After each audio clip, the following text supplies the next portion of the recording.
Hello, my name is Kenneth C. Wells. I am a graduate student at Full Sail University, and I will be giving my research case study on defamation. Now, what is defamation, you may ask? Well, defamation is any statement which can hurt a person's reputation. Statements that are false and can't be proven against someone that is published is called libel. Statements that are proven to be hurtful to the intended target is called slander. So, from personal observation, what these three statements mean, like if something were to be published either through a book or newspaper, magazine, television, or even social media that can't be proven to be true, then this can be a pure example of defamation. There are different elements of defamation, but these five are really specific to what the definitions and the types are. These different elements are statement, which are spoken written words, publication, which is any third party, being the reader or the observer or the hearer, hears, reads, or sees a statement that can hurt their reputation. Injury, person who is hurt by the statements, meaning that if they are physically, mentally, or emotionally hurt, they can sue for defamation. Falsity, actual false in the name, false facts. And unprivileged. Now, unprivileged, meaning that if the lawmakers approve of the privilege that is falsifying facts, then it would be considered unprivileged. However, if the statement is approved by the lawmakers, then it will be considered a privilege. Now, examples of defamation, if you see from your top left, would include the two speeches that are on the CNN screen.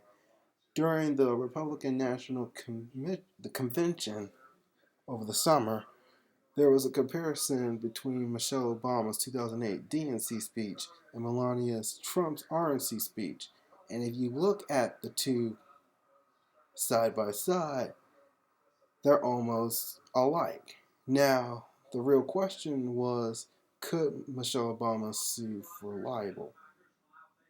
That she could sue for defamation because Melania Trump did not, well, number one, she did not obtain permission from Michelle to use it, and she did not also have the best put this, she did not have the written consent. So if I were to go backwards, then the element of defamation would be a statement of defamation, since she was able to speak the words from the speech. A publication, because we as the listeners heard it. And there could also be injury, which I doubt, but there could have been. On your far right, this is just a joke, but this is not to take any pot shots at Cowboy fans, but memes. Memes on the internet could be a form of defamation, whether it's targeted at certain groups or parties or a person. If said groups, parties, or persons do not find this comfortable, then they can sue for defamation. And probably the biggest form, depending on the perspective you see, Wikipedia can be a form of defamation, because since Wikipedia can change at any given moment by any person, they can easily edit a page and put in falsifying facts about person, places, events that any person, that said party can sue for. The first case that I'll be talking about is the New York Times versus Sullivan. The case started in 1963, came to a decision in 1964. This case involves the New York Times covering a story about what the actions of the South was going on during the Civil Rights era. the one-page ad that was created was called "Heed the Raising Voices." Now, at the time, there was a lot of evil, according to New York Times, that was going on in the South, especially around Alabama. And when the word got to L.B. Sullivan, who was the plaintiff, he believed that the New York Times was trying to take a shot at him by attacking his character and falsifying facts about what was going on in the South.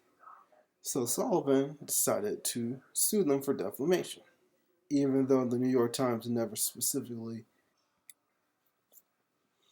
Now, Sullivan had a reason to sue because, according to the Supreme Court of Alabama, the New York Times never specified they were targeting. And since the Times couldn't specify which members or citizens participated in the acts that occurred during these different actions, such as these bombings and church bombings and everything included, Sullivan was awarded in full. He received over $500,000 from the jury.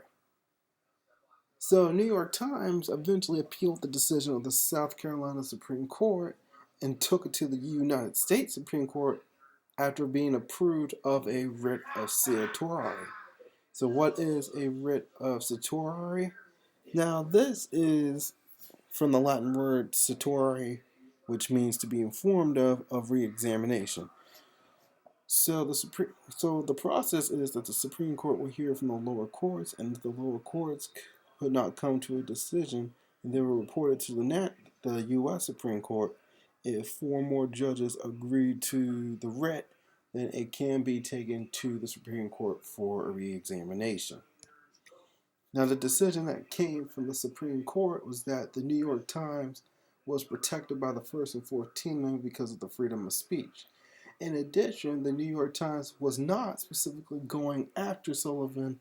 Instead, it was creating an open and public discussion about the issues that were going on in the South without any intent of any evil. And since the Supreme Court of Alabama and Sullivan couldn't prove any actual malice towards them, then there would be no award claimed for Sullivan. Now, this was the first of many cases to actually study actual malice in the courts.